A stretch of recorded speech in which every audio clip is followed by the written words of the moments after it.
दाइ जय मसी। के गर्दै हुनुहुन्छ तपाईले?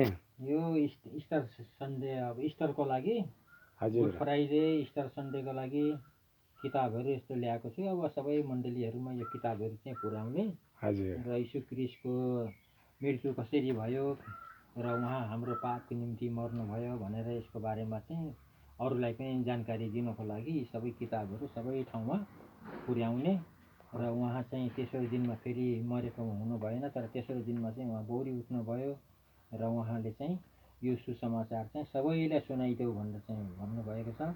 त्यसैले गर्दा यी सबै पत्र पत्रिकाहरू सबै मान्छेले चाहिँ पाओस् भन्ने हिसाबले चाहिँ मैले यो पत्र पत्रिकाहरू सबै मण्डलीमा लगेर चाहिँ यसो थोरै मूल्य लिएर यसको चाहिँ आउने जाने बाटो खर्च लिएर अब यी पत्र पत्रिकाहरूद्वारा चाहिँ सबैलाई जानकारी दिनको लागि कि यीशु क्रिस्ट चाहिँ यो मृत्यु पछि फेरि बौरी उठ्नु भएको छ र उहाँले चाहिँ संसारमा चाहिँ सुसमाचार मेरो बारेमा सबैलाई सुनाइदेऊ भनेर जुन आज्ञा दिनुभएको छ त्यो आज्ञा अनुसार चाहिँ हामीले चाहिँ यो पत्र पत्रिकाहरूद्वारा नै हामीले सबैलाई जानकारी दिन्छौँ कि उहाँ चाहिँ यसरी क्रुसमा टाँगिनु भयो, त्यसपछि चाहिँ क्रुसमा टाँगिएर त्यसपछि उहाँ फेरि यसरी बौरी उठ्नु भएको छ र यसको बारेमा चाहिँ सबै मान्छेलाई जानकारी दिएर अब उहाँको सुसमाचार प्रचार गर्ने, उहाँ फेरि पनि अब यो संसारमा फेरि आउनुहुन्छ भन्ने, उहाँ आएपछि सबैको चाहिँ उहाँ यसरी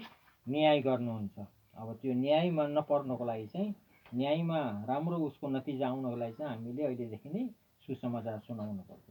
यसमा चाहिँ न्यायमा चाहिँ न्यायको दिनमा चाहिँ के हुन्छ, जस्तै यीशुलाई विश्वास गरेछ उनीहरूले चाहिँ स्वर्ग राज्यको पाउनेछन्। उनीहरू स्वर्ग राज्यमा, जसले चाहिँ यीशुमा विश्वास गरे छैन उनीहरूको लागि चाहिँ त्यो दिनमा चाहिँ एकदमै दुःखको दिन हुनेछ। उनीहरूलाई चाहिँ त्यो नर्कको भागीदार हुनुपर्छ। त्यसमा चाहिँ नर्कमा नपरोस् भन्ने उहाँको इच्छा छ र सबैलाई सुसमाचार सुनाउने चाहिँ हाम्रो चाहिँ योजना छ। सबै मान्छे बाँचोस्, सबै मान्छे स्वर्गमा जाओस् भन्ने हाम्रो प्रार्थना पनि छ।